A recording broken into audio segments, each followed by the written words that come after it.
Vous voulez mettre en place un money management fiable? Vous voulez connaître des stratégies de trading simples mais efficaces? Alors achetez mon dernier livre Maîtriser la bourse, un livre indispensable pour réussir en bourse.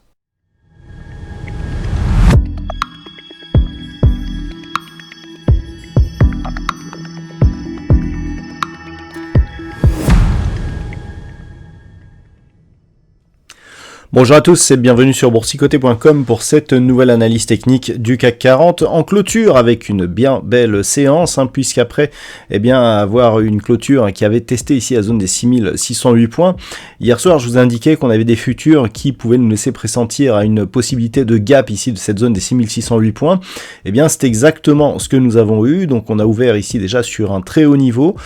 Chose qui est intéressante et sur laquelle je vais revenir, on est revenu tester ici une partie en tentant une clôture mais qui finalement n'a été que partielle du gap ouvert pour finalement revenir ici sur le niveau d'ouverture, le dépasser, casser la zone des 6670 points, après s'être rapproché de la zone des 6700 points, venu clôturer à 6685,21 points. Le CAC 40 gagne ce soir 1,33% par rapport à la clôture de la séance précédente. Donc ce gap, si on considère qu'il nous fait sortir ici de cette dynamique baissière symbolisée ici par cette résistance oblique dessinée en trait pointillé rouge, on peut considérer que c'est un gap de rupture et on sait que les gaps de rupture sont les gaps les plus puissants. Nous sommes donc en mesure d'espérer une dynamique ici qui se poursuive en direction de l'objectif proche des 6751 points. Du point de vue des indicateurs techniques, on valorise bien ici cette dynamique haussière, notamment sur les histogrammes du MACD qui évolue d'une manière assez fortement positive. Le RSI, quant à lui, se retourne et puis revient. Alors, on est toujours neutre sur le RSI, mais revient à une dynamique un peu plus haussière. Mais pour l'instant, ça reste neutre.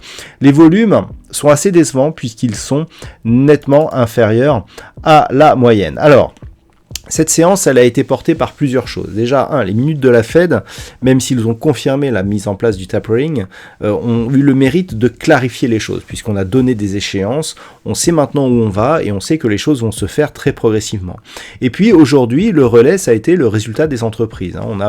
On est vraiment rentré dans le dur du côté des États-Unis, on a des bancaires qui ont délivré des très bons résultats, largement supérieurs aux attentes, et en France, les valeurs qui ont délivré n'ont pas un gros impact sur le CAC, mais après les résultats de LVMH et dans le sillage de Wall Street, on a eu cette hausse qui permet donc de sortir de cette dynamique baissière. Et on voit bien ici qu'on a cassé des nouveaux, on a cassé des niveaux, on est sorti de cette dynamique.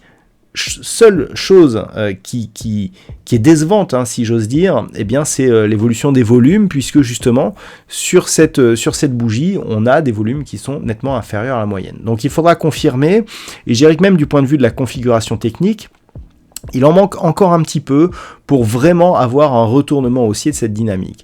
Ce petit peu, il viendrait d'une cassure significative de cette zone de point haut, ici le point haut de cette bougie qui se situe à 6718,80. Si on parvient à casser cette zone, qui plus est, si on parvient à marquer un contact avec la bande de Bollinger supérieure, là, effectivement, le signal serait beaucoup plus puissant.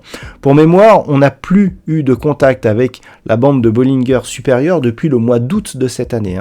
Depuis que nous sommes ici sortis de cette dynamique, il y a eu cassure ici avec encore une fois un gap de rupture qui a signalé le changement de tendance, et donc toute cette phase de consolidation, on n'a jamais eu en délit de contact avec la bolle supérieure.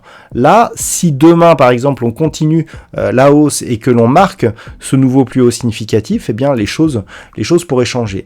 Et encore une fois, lorsque l'on regarde les futurs, on est en mesure de penser qu'un gap haussier pourrait s'ouvrir dès demain et qu'il pourrait donc favoriser justement ce contact. Donc demain, on sera vigilant justement à cette ouverture sur gap haussier. Les futurs sont juste en dessous des 6700 points au moment où je fais cette analyse. Donc si tel est le cas et si cette configuration est conservée pour demain, il faudra observer que la zone des 6670 points, après son franchissement, agisse comme zone de support, comme ça avait été le cas d'ailleurs sur cette fameuse bougie, qu'il faudra casser pour vraiment valider le changement de dynamique. On a eu ici la première brique, il faudra maintenant empiler les suivantes pour vraiment avoir un vrai signal de retournement. Donc 6670 points, 6718 et contact avec la bolle sup. Si on casse tous ces éléments demain, eh bien on aura un vrai signal de retournement de tendance avec comme objectif direct cette zone ici des 6751 points. Voilà ce que l'on peut dire donc sur cette configuration technique pour demain. D'un point de vue statistique, alors on a une configuration qui nous donne un peu plus d'occurrence que ces jours précédents. Alors malheureusement, on manque encore un petit peu de conviction. Pour demain, pour vous dire, à partir du niveau d'ouverture, on a une très légère probabilité baissière, alors qui a une conviction quasi nulle. On a 54% de probabilité baissière donc pour demain, mais très peu de conviction. Et par contre, ça s'oriente à la hausse par la suite avec une conviction qui monte à partir du milieu de la semaine prochaine. Hein. Donc vraiment, on n'a pas encore assez de signaux qui vont vers un retournement de la dynamique assez franc en tout cas du sens des historiques et donc de ces statistiques. Voilà, toutes les statistiques donc seront dévoilées avec l'analyse technique écrite qui paraîtra durant la nuit. Je vous souhaite donc une bonne soirée, on se retrouve donc dès demain pour d'autres analyses techniques, toujours sur le site boursicoté.com.